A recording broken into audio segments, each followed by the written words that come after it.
উফ, ও বৌমা বৌমা, মা আপনি এসে গেছেন? কি বলো ডাক্তার? ডাক্তার বলল আমার নাকি সুগার হয়েছে, এই ওষুধটা দিয়েছে ঠিক হয়ে যাবে। ও মাথা না নাড়িয়ে আমার জন্য একটু চা করে আনো তো দেখি। আচ্ছা ঠিক আছে। মা আমাকে একটু চিনি দিন তো। আমি চিনি কোথায় পাবো? এই যে ডাক্তার বললো আপনার নাকি সুগার আছে, সেখান দিয়ে 2 চামচ চিনি দিয়ে দিন না। এই তোমাকে আর চা বানাতে হবে না, বলেছিলাম জ্যান্ত মাছের ঝোল বানাতে, সেটা কি করছো? কি কষ্ট করে জ্যান্ত মাছের ঝোলটা যে করেছি কি বলবো আপনাকে। তুমি যখন কষ্ট করে কিছু করো ওইটা খেয়ে আমার বড্ড কষ্ট হয়। তা কি করেছো বৌমা?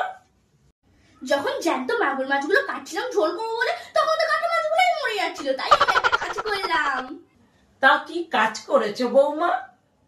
আমি না ঝোলটা আলাদা করে রেখেছি, আর বালতিতে মাছগুলো জ্যান্ত করে রেখে দিয়েছি। আপনি খেতে বসবে তখন এই বাটির মধ্যে এই ঝোলটা দিয়ে জ্যান্ত মাগুর মাছ ছেড়ে দেবো,